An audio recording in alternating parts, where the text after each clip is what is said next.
Finally Assam football দলে আজি 38 national গেমছত ঘৰুৱা টিম হোষ্ট টিম উত্তৰাখণ্ডক 1-0 গলত হেৰুৱাই আমি ছেমিফাইনেলত প্ৰৱেশ হ'বলৈ সক্ষম হ'লোঁ।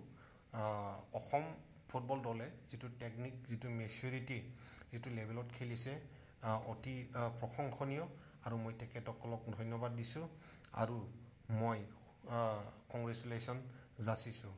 অসম দলৰ হৈ টিমটি নাৰ্জাৰী 1 গ'ল দিছে আৰু গোটেই টিমে এজ এ টিম খুব ভাল সুন্দৰভাৱে খেলিছে আৰু ইয়াৰ কাৰণে মই আকৌ এবাৰ তেখেতসকলক ধন্যবাদ যাচিছোঁ।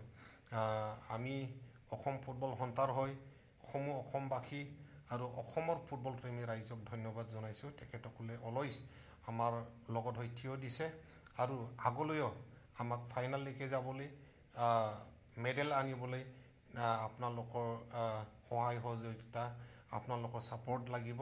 মই আপোনালোকক অনুৰোধ জনাইছোঁ আপোনালোকৰ সহায় সহযোগিতা আপোনালোকৰ এনকাৰেজিং ৱৰ্ডছ আমাৰ কাৰণে মেটাৰ কৰে আৰু আমাৰ অসম ফুটবল সন্থাৰ মাননীয় সভাপতি নৱ কুমাৰ দলে ডাঙৰীয়া যথেষ্ট আমাক ফ্ৰণ্টৰ পৰা লিডিং কৰিছে, লিড কৰি আছে।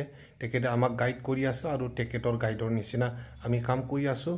আমি আগলৈ অসমক কেনেকৈ ফুটবল হাব কৰিব লাগে, অসমক ফুটবলৰ কেন্দ্ৰ বনোৱাৰ কাৰণে আমি কামটো কৰি যাম আৰু এটা সময়ত অসমত যিটো গ্লৰি আছিলে ফুটবল জগতত এইখন আমি আকৌ ঘূৰাই আনিবলৈ সক্ষম হ'ম বুলি আমি আশাবাদী। ধন্যবাদ। জয় আই অসম।